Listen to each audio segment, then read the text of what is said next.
defund us. You should know that we're not perfect. We're human, we're flawed. Just save us some grace for the sake of us all. We're holding that thin blue line, 'cause that's what we do. We don't do it for the glory, we do it for you. Hello, Vax Choice and Clout Hub community. Thank you so much for joining us today for another episode of In the Lion's Den, hosted as always by Dr. Bill Lionberger. How are you doing today, Dr. Bill? I'm doing very well, Melissa. We're into a brand new year and we're off to the races with so many things that are going on. Yes. We do have one of our favorite reoccurring guests on today. Her name is Mary Fanning. If you aren't familiar with her, she is an investigative journalist, and she's the executive producer and host of the National Security Hour. She is co-author of multiple best-selling books and holds the honorary rank of colonel for her work and service to America. A new guest that we have on today is Dan Happel. Dan is a fourth-generation Montanan. He's a retired businessman, rancher, and lifelong defender of liberty, from serving as a U.S. Army architect in Washington, D.C., to building successful construction firms across 11 states and shaping policy, forestry stewardship, and constitutional education in Montana. Dan's life reflects service, leadership, and deep-rooted American values. A national trusted advisor on issues of freedom, property rights, and constitutional law. Dan brings clarity, courage, and hard-earned wisdom to some of the most critical conversations of our time. So we've got some good guests to give some opinions on the current events going on. And I look forward to hearing it, Dr. Bill. I'll be in the background enjoying the show, and I'll come back at the end for questions. Excellent. So welcome to In the Lion's Den. Today's show is the dark web of nations. And it's said that way because so many things are at play around the world and around the country that bear shining the light of day on that. Our show today is going to be looking at many diverse subjects, not only domestic but foreign. And with that, I'd like to bring on our special guest today, Mary Fanning and Dan Happel. Welcome. Nice to be with you, Doc Bill. Yes, thank you, Dr. Bill. I'm pleased to be with you. I look forward to the conversation. Well, welcome to you both. We have so much kicking off today that the thing that comes to mind for me is an unprecedented number of, I would call a tsunami level of events happening. Foreign, domestic, we've got all of the issues where, the Dems are fueling insurgency and insurrection and domestic violence against ICE. We've got that kicking off everywhere when they're trying to do their job, actually trying to catch up from what was done for many years flooding this country. And then we go all the way over to Iran, where, the populace would like to overthrow the government. The government owns the big guns and it's deadly. And maybe we start with that. Maybe we have Mary weigh in a little bit on the whole Iranian crisis, where Trump is saying, they're crossing a red line and he's going to do something, right? What are your thoughts, Mary? Well, it's a humanitarian moment in time as they're assassinating, terrorizing. Anyone who's looked at some of the things that have taken place there, where a young girl stood up to protest what they were doing to the people in Iran and taking their freedom, and they brought her to prison to rape her to death. This is something that is beyond the pale, that cannot be tolerated. And so, fortunately, we have a president who will no longer stand for this garbage or work in concert to be paid off for these things, much like Jimmy Carter did. People have no idea of who and what Jimmy Carter really was and the part he played in the fall of Iran and handing it over to the mullahs. And so Trump is now countering what these demons are doing, what they're doing to their people. And I think part of that, in the context of what is taking place, what Trump is doing with implementing the Monroe Doctrine, so much so that people are now calling it the Don Road Doctrine. So that was established in order to counter Russia and China, who both play a big part in Iran. So Trump as he took down Venezuela, he gave warnings.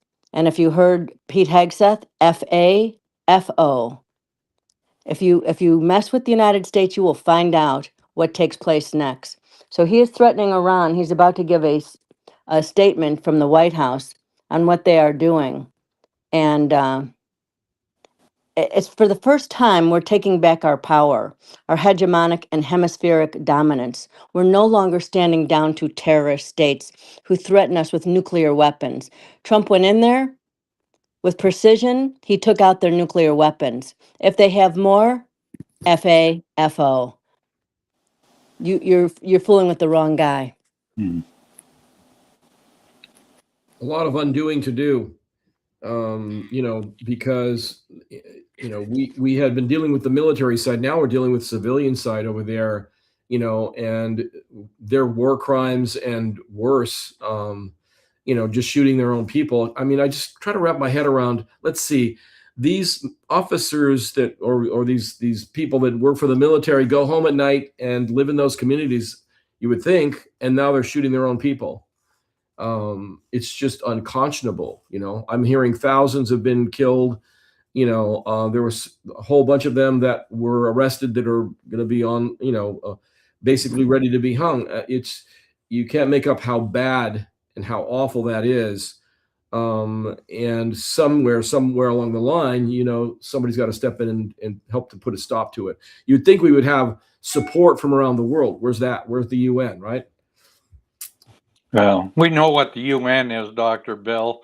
If you're looking for a leadership, that's the last place you're going to want to look. But the fact is, we've been living through in the United States 125 years of progressive leadership, and frankly, it's done so much damage to this country and to our basic institutions of freedom, the Constitution, the Bill of Rights, the legal system.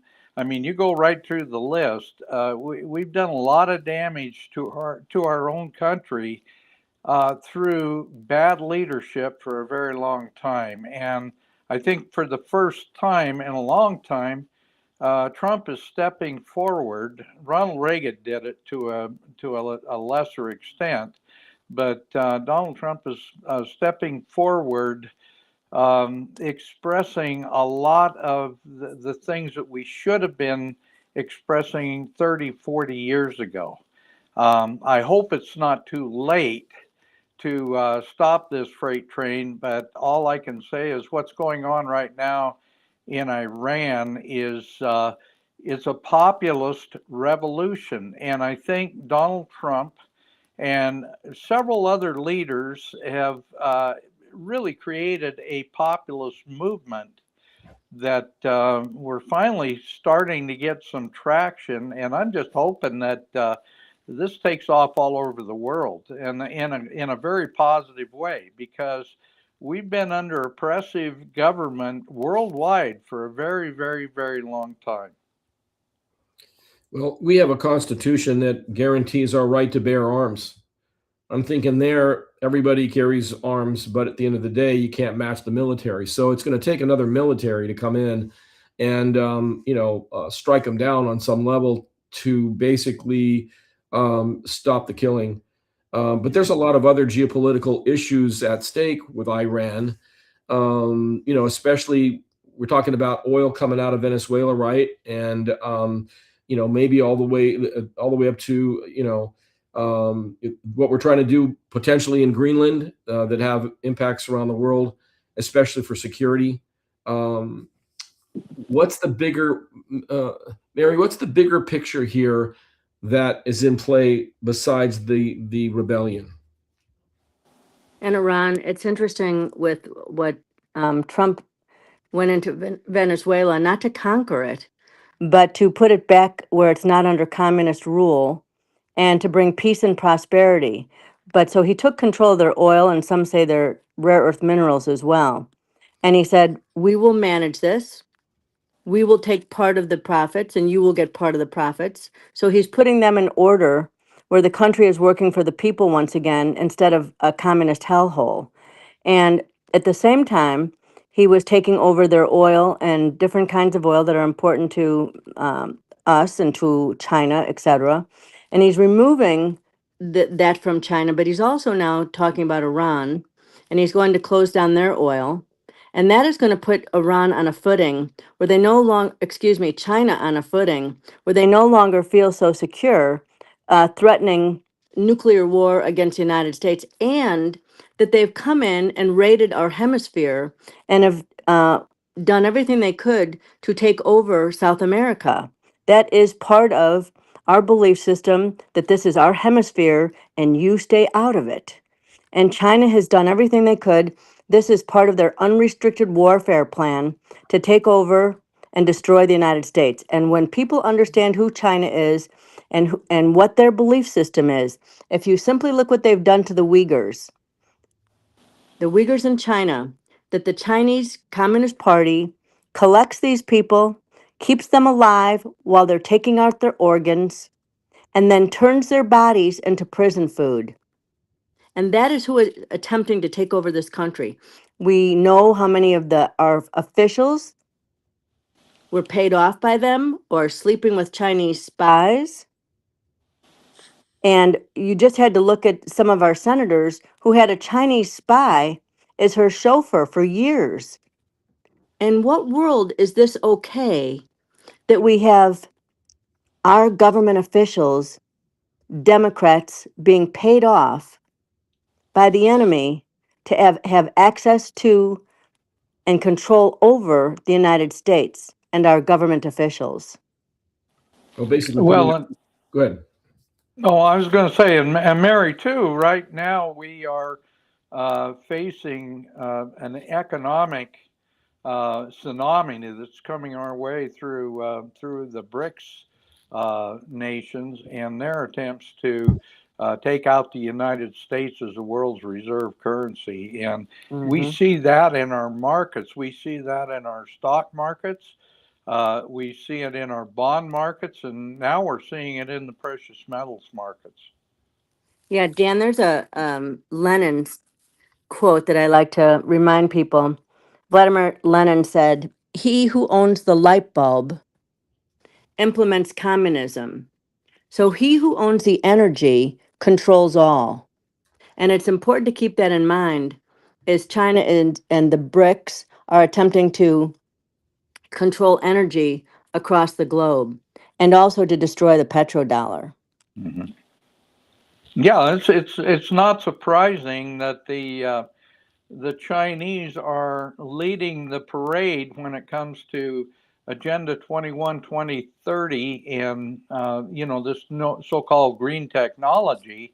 They are the primary producer of solar panels and some of these other things, but at the same time, they don't have to abide by the same regulations that the rest of the developed world has to. They're given a free pass. They have a new coal-fired plant coming on. I'm not sure it's the same as it was, but several years ago, it was to the tune of one a week that were coming online, and yet all the eco nuts in this country were screaming about America burning dirty coal. Well, we had much cleaner coal-fired plants than the Chinese ever thought of having. But see, that's the way it works. You give the communists, give the collectivists a free pass, and then you hold everybody else accountable. Yeah, to the regulations that you're supposed to follow. Understand that they have slave labor in China, something that we don't have. Understand that their number one talent is stealing data, information from the United States. The amount of people that they've brought into this country, be it under the Confucius Institutes, where they're all over our campuses, or into Fort Detrick, the CDC. We just have had a naval was just arrested for giving information to the Chinese. The infiltration into the United States is great, and I really like what Pete Hegseth is doing. He's no longer playing ball and letting all this take place. But understand that when we had COVID and we first reported, and from the very beginnings of COVID, we knew that the Chinese were in our blood labs. We knew that they were at Fort Detrick. They were getting bioweapons. They're working out of Ukraine, where the bio labs are. Thank you, Joe Biden and Hunter Biden. Hunter Biden, who had not only infiltrated our government, was selling us out.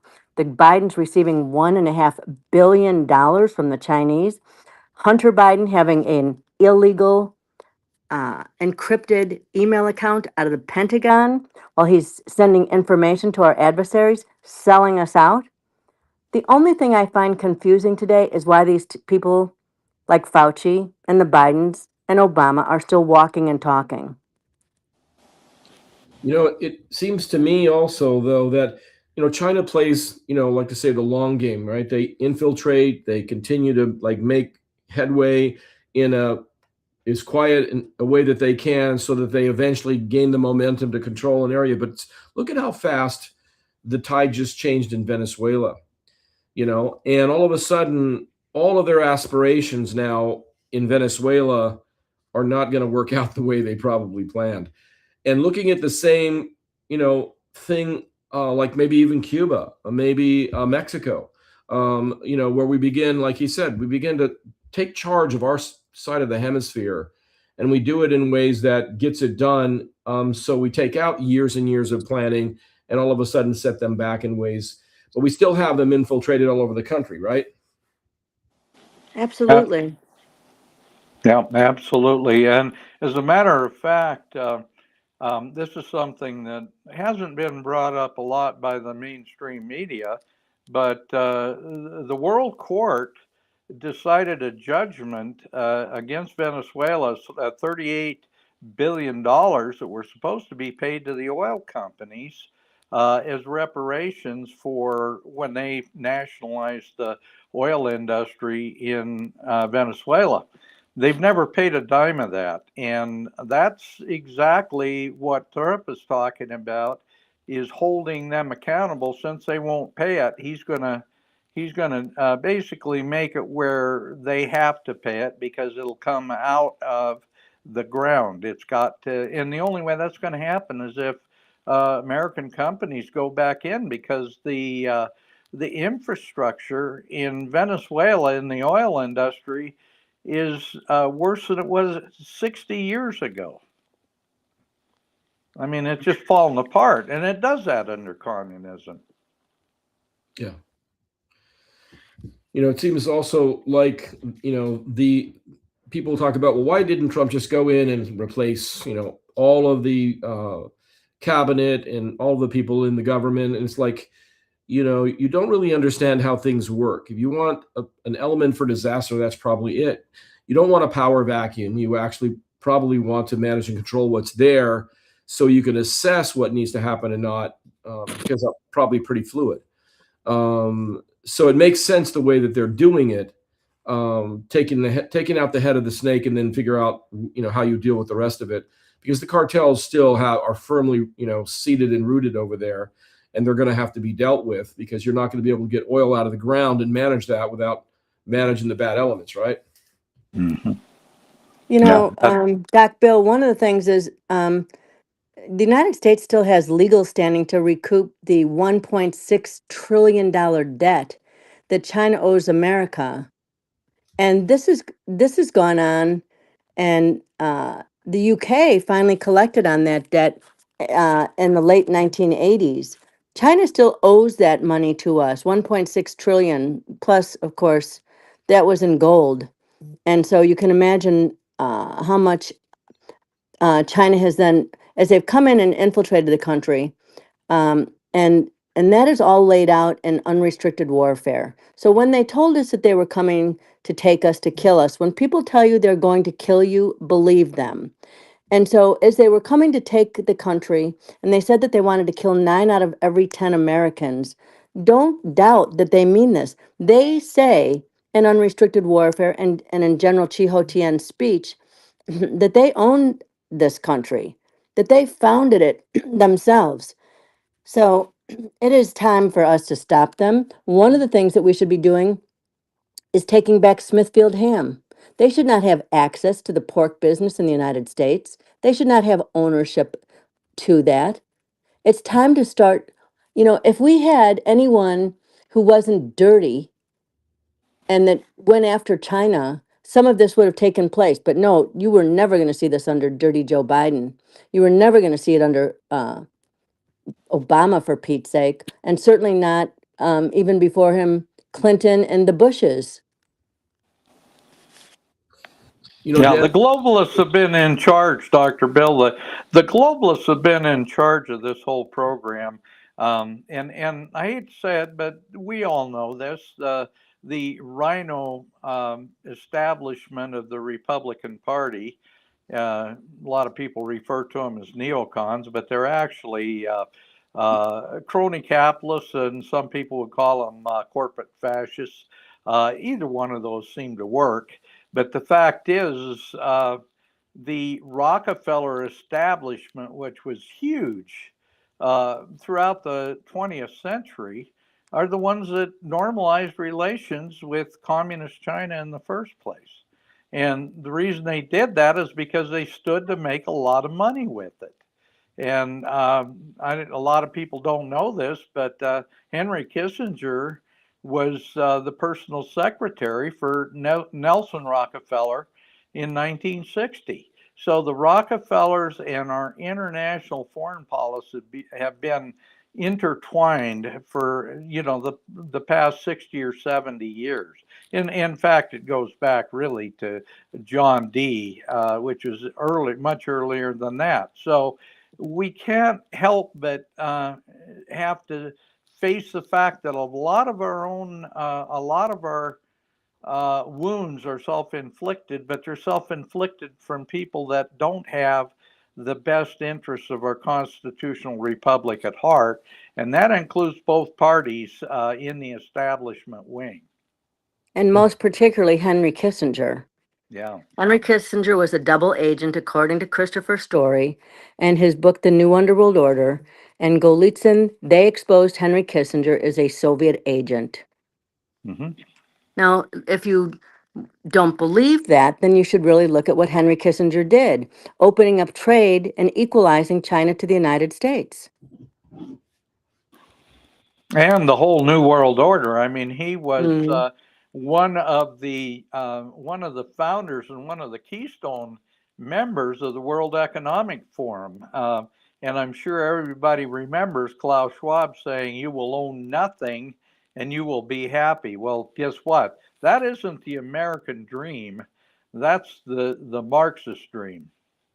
And Dan, I dare say, look at Klaus Schwab's number one guy, Yuval Harari. If you know nothing, simply go and listen to Yuval Harari and look at him, listen to what he says. And if your skin isn't crawling, then you're missing something.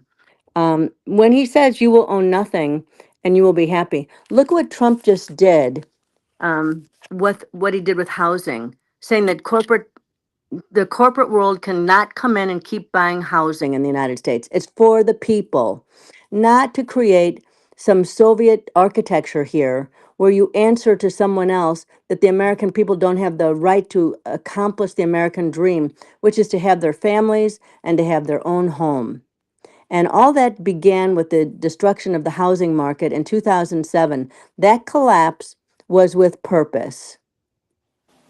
Well, and Mary, something else, and that is coming out of all this is the credit card companies. Trump is going to insist that the credit card companies end this unfair usury and start a maximum at 10% interest on credit cards. And if in fact that goes through, I've heard, well, that'll keep a lot of people from being able to have credit cards. Well, duh. A lot of people shouldn't have credit cards. If you can't maintain your credit and you can't pay your bills, why in the world should the rest of us have to pay for that? It's I've got almost perfect credit score, and I can tell you right now, my credit cards, if I didn't pay them off every month, that'd be around anywhere from 25 to 30%. That's ridiculous. Yeah, we've never not paid off our credit cards. Mhm. You know, part of it is we're bringing in a dysgenic group of people into this country, and they're feeding off of the country. They're not bringing anything to it.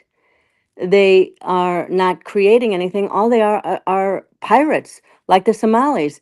They're simply here like a virus to feed off of us. Mhm. They're not giving anything. And the fact that they brought all these people in, particularly Omar, she came here illegally. She claimed to be married to her brother, which in fact she may have been, and that may have been her husband in real terms. She lied about her age, changed the documentation. She needs to be picked up and arrested. The fact that this person is a representative in our government is unacceptable. She really, truly, she was on the ground now in Minneapolis, encouraging violence. Arrest Ilhan Omar. Either put her in prison or deport her. Take her over her country, give her a parachute. She and her father are part of what took place in Somalia, Black Hawk Down. She never should have stepped foot on our soil. Well, and Mary, look at what's going on now in Minnesota. That's proof positive. Minnesota is a beautiful state, and it's got a lot of great people, a lot of very, very good fundamental Christians, constitutionalists, people who believe in this country. But the cancer has been absolutely eating that state up for the last 20 years. And guess who are right in the middle of that? All the communist Dems and the Yep. Somalis. And you know what just took place there with Renee? This this woman made the mistake of her life uh, to when a police officer tells you get out of the car. First she pulls over and stops traffic. He tells her on 4 occasions, get out of the car, get out of the car, get out of the effing car, get out of the car. And then she pulls into him, and he's heard on camera saying, whoa, as she pulls into him to run him over. This idea that this woman thought she had the right to do this, and that her lesbian wife was telling Renee Good to drive, baby, drive. Renee Good was a paid agitator. She was working with a group called Ice Watch, which was giving directions to these activists.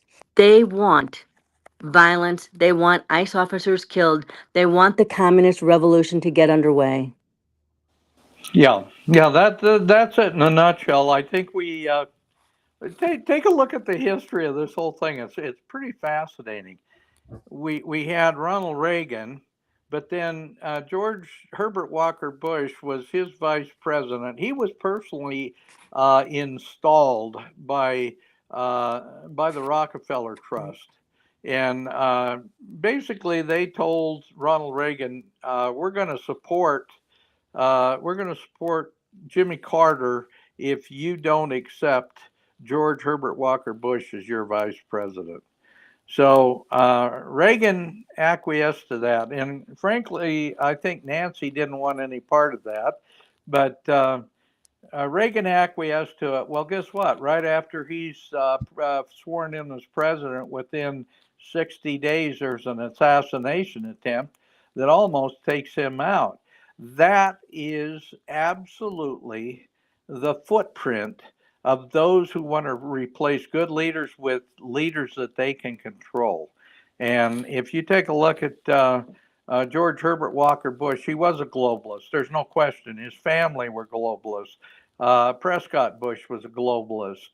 They had a whole line of globalists, and the bottom line is he's the one that opined about the New World Order. Uh, we have had now 40 years, or certainly 35 years of progressives in place, and until we had Trump. And what did that do? Well, that pretty much changed the complexion of the country. As Obama said, they were fundamentally transforming this country.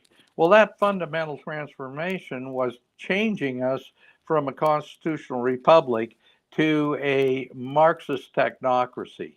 And that fundamental change was almost accomplished.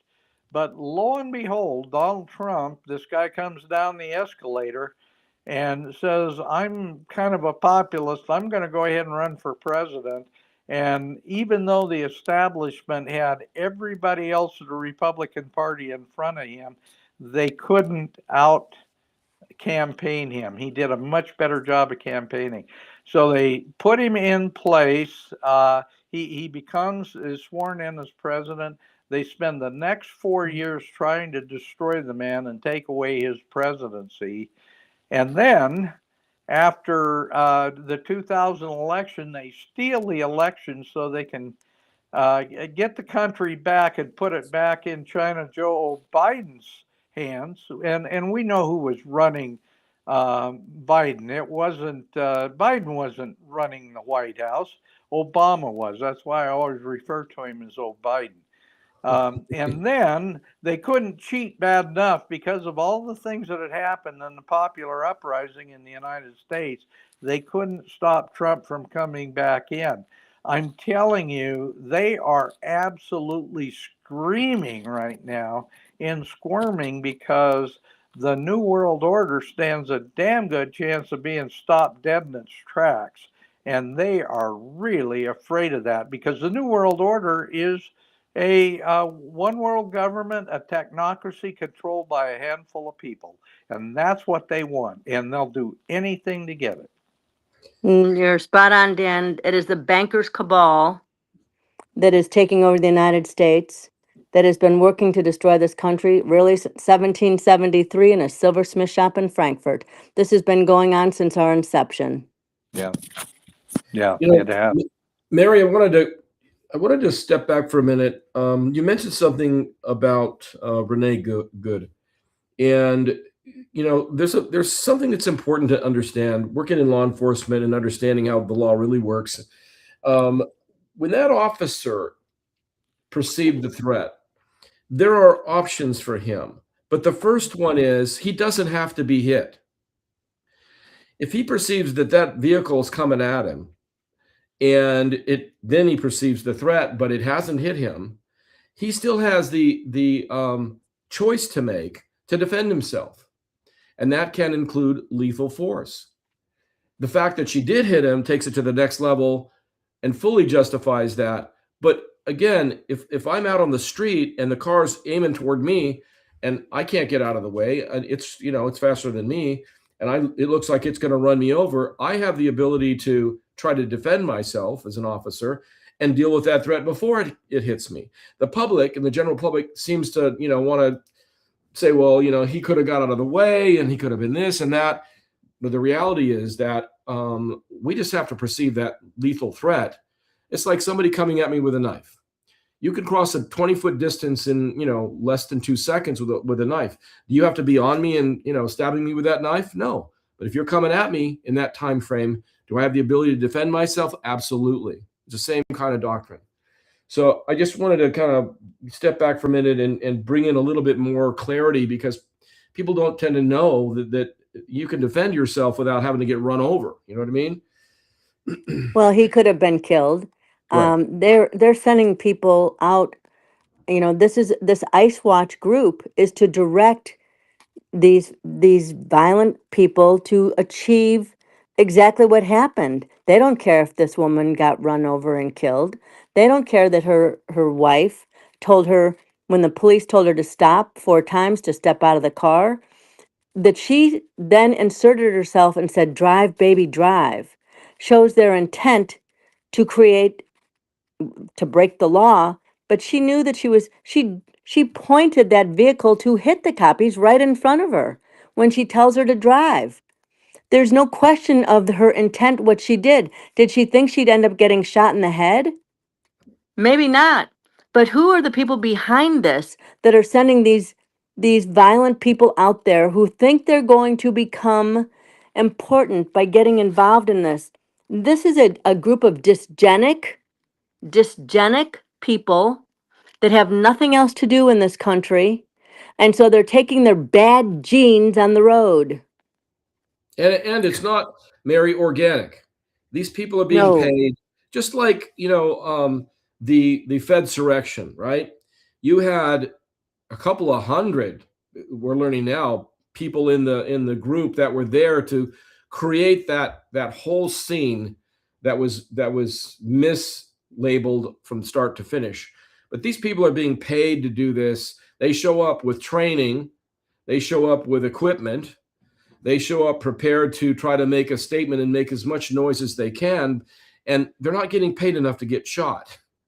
But they're not smart enough apparently to get that, right? They're getting peppered in the face, and other because they're basically impeding, lawful law enforcement jobs. And whether ICE wants to bring in 100, 500, 1,000, 2,000, that's up to them. It's not your job to try to get out there and get in the way of it, because that's exactly what you're going to do. That's not lawful. And so it's one thing to, stand up for your right to speak out. It's another thing to get in the way of an activity, and then you've crossed that line. So they want to continue to create this sort of anarchy as much as they can. What does it do? Take your eye off the prize. So we're not looking at other things like we should be or could be. You've got all of the media that can't wait, and they're just salivating to get all this stuff, these B-rolls or whatever going all over, that side of the media. For what? For something other than you seeing what's really going on. And one of those things, and I wanted to ask Dan, has to do with the money, because there's a big shift coming. We've seen what today's like close to record gold prices, right, Dan? We're seeing, the whole Jerome Powell, controversy. Go, well, let's just wait till the end of his term. Well, how much damage does it do to the country to hold back what Trump's basically economic boom, if you will, in a lot of ways? You continue to hold back the housing market because you won't adjust the rates enough to get people moving. I wanted to get your take on that. Yeah, right now what's going on is literally open civil war.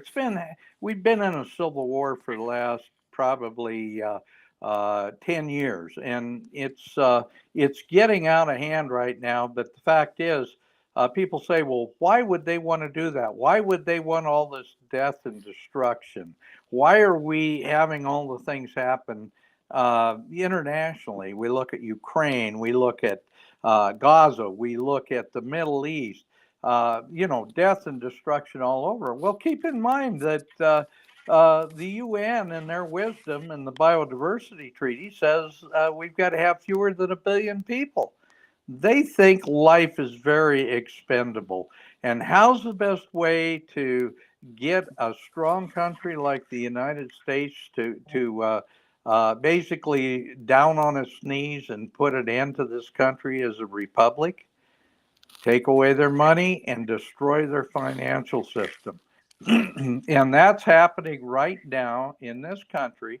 We've got to recognize it. Frankly, part of that is because we have been very irresponsible. We borrow. But I think Trump is now trying to do something about that. And from what I'm hearing from sources very close to Trump, he's trying to get us back on a sound financial system, and doing that however he can. And gold and silver are going to be part of that equation. It looks like it's been artificially held down for a long time.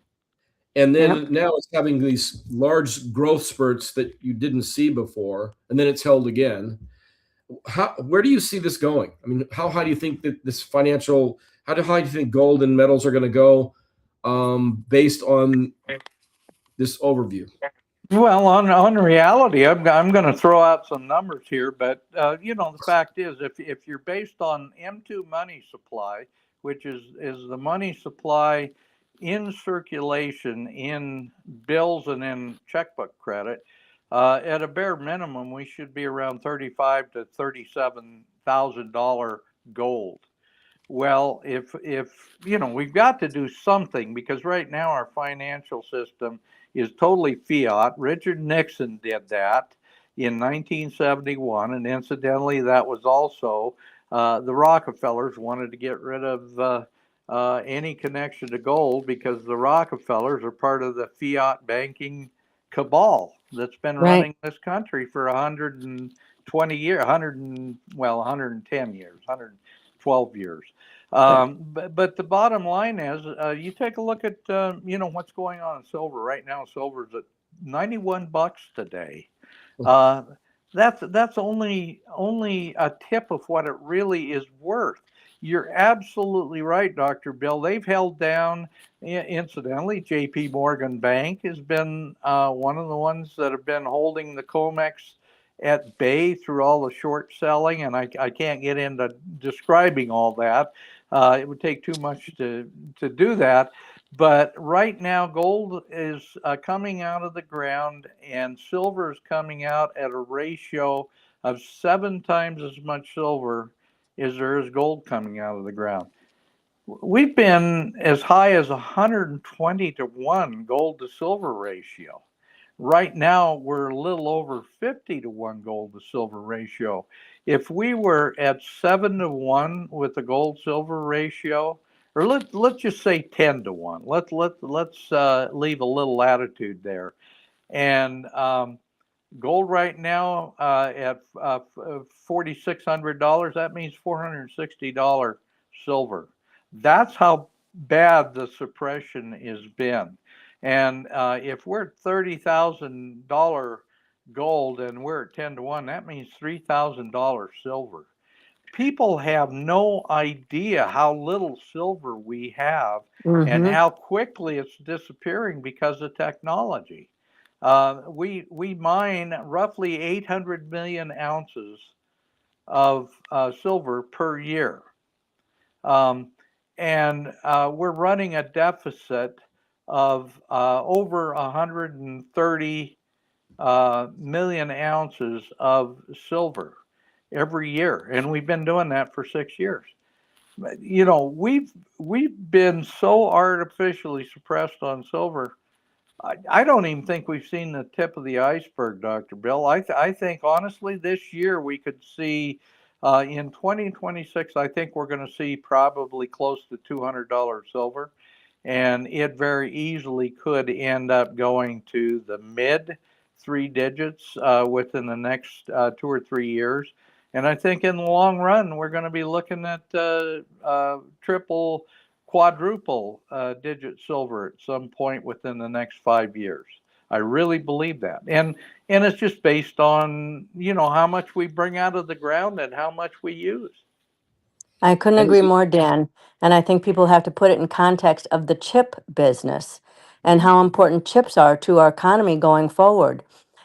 When you think about that, you should also consider what Joe Biden made sure that they handed over Bagram to the Chinese in Afghanistan, Bagram Air Base, so that we did not have the capability to keep China from taking Taiwan.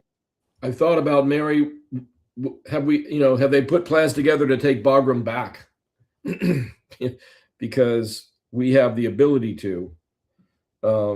They gave away the equipment, all the things that relate to that. But what if we actually took it back in this administration? I had another question for you, Dan. This whole Green New Deal, right? That seems to, from the very beginning, I've never believed for a minute about any of this green stuff at all. It seems to be more of a money grab. The NGOs spending money, having all these backdoors for that money to come back to legislators and others in the country. Yes, we've been unraveling it with Doge. Your thoughts on how we're shutting that down and taking it to task and where we go from here? Well, I'm really excited. First of all, it looks like Donald Trump is actually playing with the idea in very strong terms of getting us out of the UN. We should never have been in the UN. A lot of people don't know this, but if you go back and look at the roots of the UN, they are red, very red. The UN Charter of Human Rights is literally word for word the same as the 1936 Soviet Constitution. When we had the meetings that put together the UN in San Francisco, we had literally a dozen communists of the 15 members that were present. A dozen of them were card carrying communists. It was proven later with the exposés that came out after the fall of the Soviet Union. So let's start with that. The whole UN charter thing is based on Marxism. Well, the Biodiversity Treaty and UN Agenda 21, which is now morphed into UN 2030 and so-called Green New Deal. It's only green for those who have their hands in the bucket. Yes. The rest of us are getting screwed. But it's part of a plan to literally destroy property rights in the United States and anywhere else in the world where private property is considered a right. They plan, and that's where Klaus Schwab and the World Economic Forum and the UN groups all come in, because they all say private property is not a human right. Private property is wrong. We should have nothing but community property to own everything. Well, we know how successful communism has been.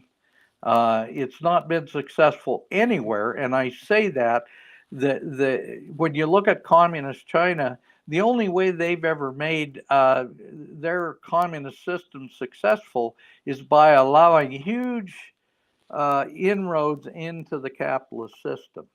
I think there are some dummies in this country that thought that would actually make communism implode in China, but they didn't take the personalities of the communist leaders into account when they did that.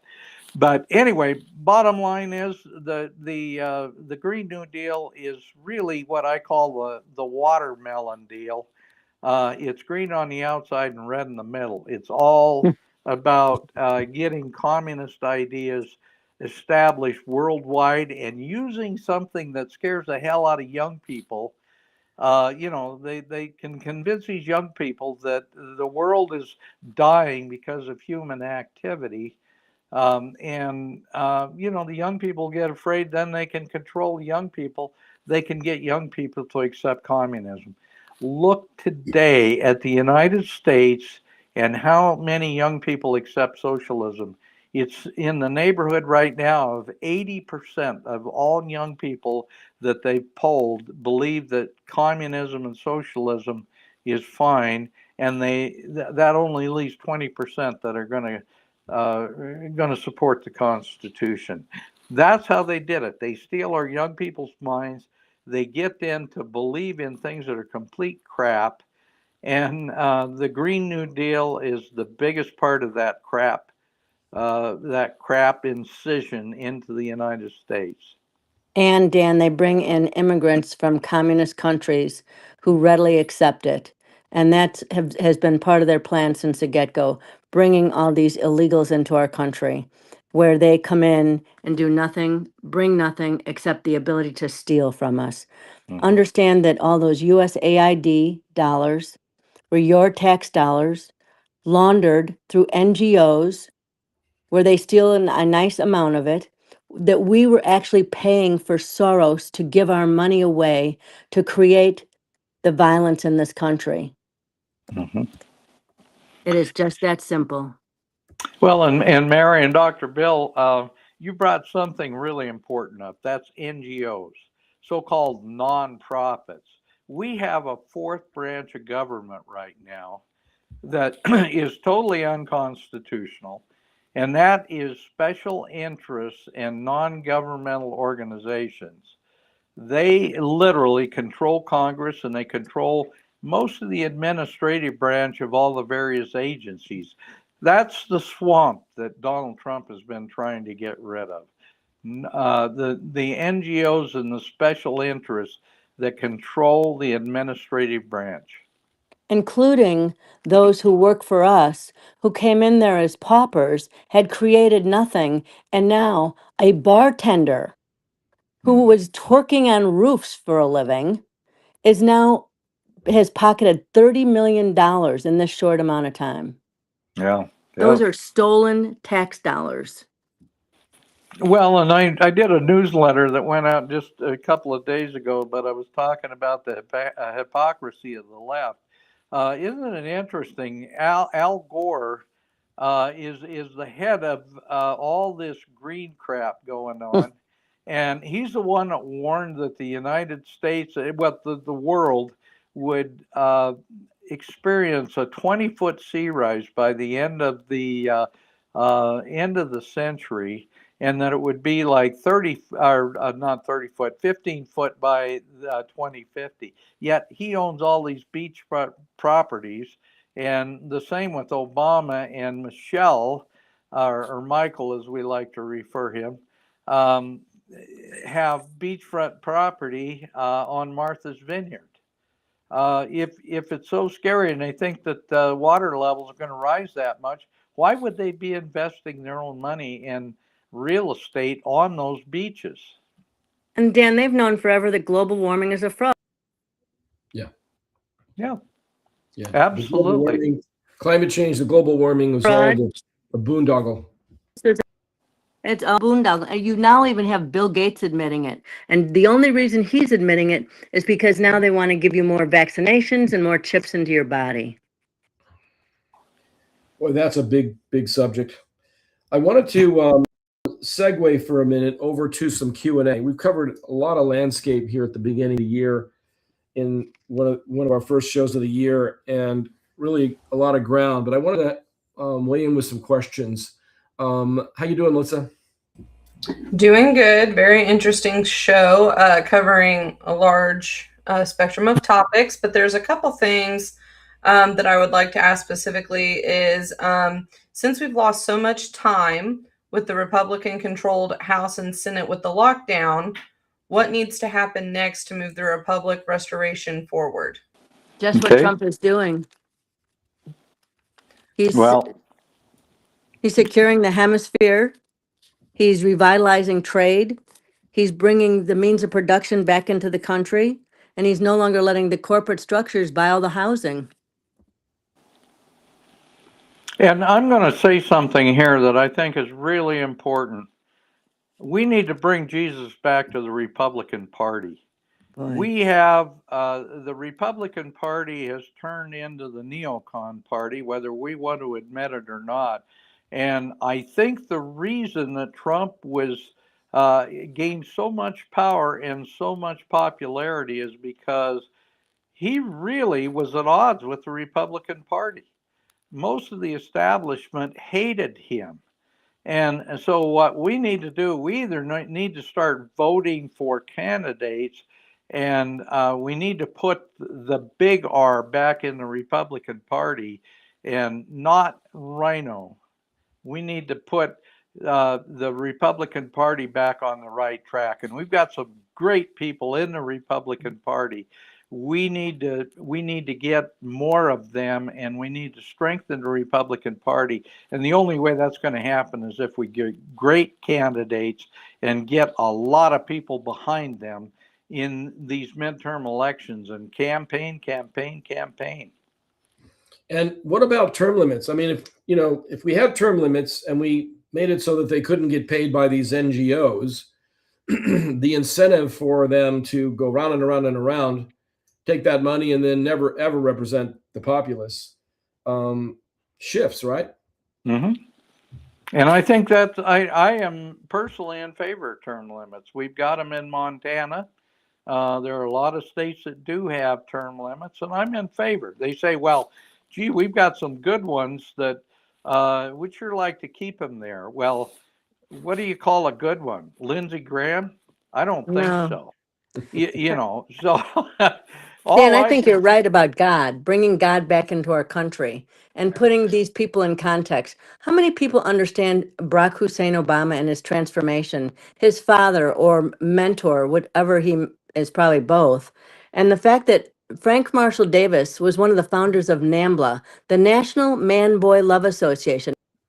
Yeah, I think I think the United States, Mary, I think the United States is so much more conservative than people realize. If we actually went back to paper ballots, hand counted at the precinct level, and got Yeah. our elections back, I think Yeah. you'd find out the conservatives would win every time on a landslide. Hands down, they're at least 70%.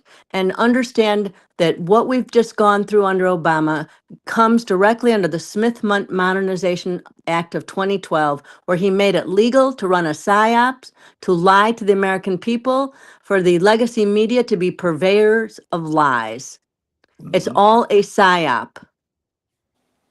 Well, I think that Trump's asymmetrical warfare, especially taking out the head in Venezuela and getting inroads into Smartmatic and these illegal, that should be illegal, voting machines, begins the process. And then I've heard rumblings that he was talking about writing an executive order that everything had to be paper ballots. Have you heard much about that? That's what we're working on, and that's where we hope it's going. But understand something that's very important. So while we talk about Smartmatic and Dominion, and this all goes to Lord Mark Malloch Brown and Soros, Open Society, but also it comes out of ES&S and the technology from ES&S in 2010 under a forced divestiture by Obama and Holder and the DOJ. The ES&S technology was given to Dominion and Serbia. I mean, they think they're covering their tails by working out of other nation states. They're not. They're dirty. We've got them, and we have the proof of what they did. And we had it in 2020. And then they ran their Fedsurrection to close down the Fedsurrection. There was no tear gas. That was BS. What there was election interference, so they could never get to the Electoral College vote for them to confirm the votes by state. Melissa, do you have another question? Yes. So, Dan, I guess this is more directed at you, is what do you think is being done differently in traditionally conservative states like Montana that you think other states should adapt or get as well? Well, I wish I could say that Montana was a conservative state. Actually, we are in name only, but the fact is, what's happening is the states like California, Washington, different states that are very liberal are exporting their liberalism to all the conservative states, and they're throwing a lot of money into those states. A recent election is a perfect example. John Tester and Sheehy, they ran in direct opposition to each other, but outside party members brought now think of this, $80 million into the state of Montana for a senatorial election behind John Tester, to support John Tester. Now, Sheehy, our senator now, who I think he's a pretty good guy, I really do. He hadn't been in Washington long enough to turn into a pond creature, but I think she had like $40 million in his campaign.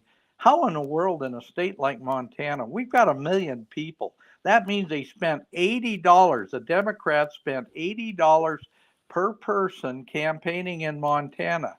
That's how they do it. They throw money at this stuff, and yet they say at the same time that the conservatives are the ones with all the money.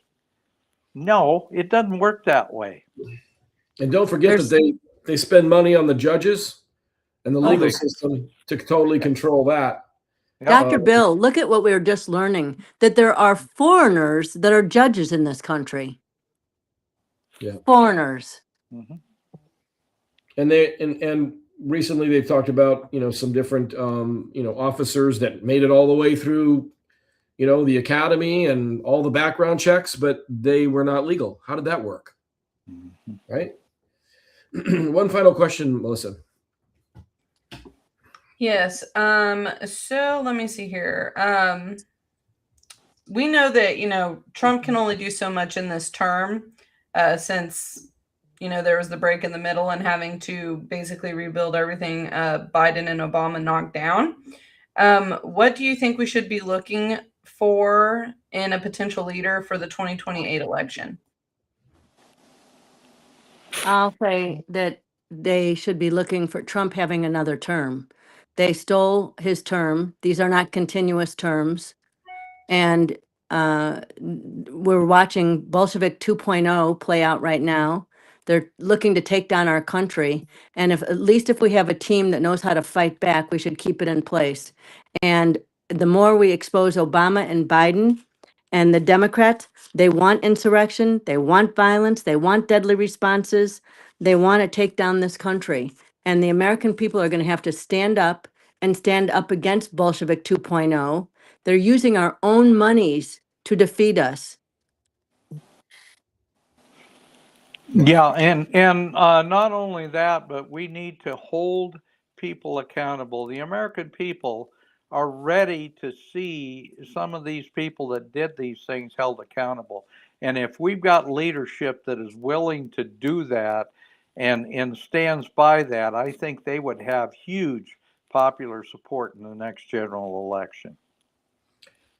Final thoughts, Mary? Time to take down the CIA. JFK was right, into a million pieces.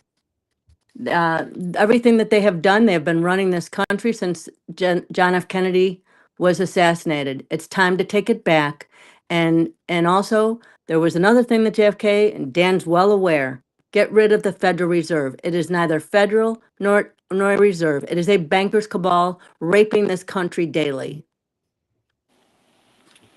Yeah, I think Mary sold my thunder there. Sorry. We've got to get rid of the Federal Reserve. We've got to go back to a sound money system.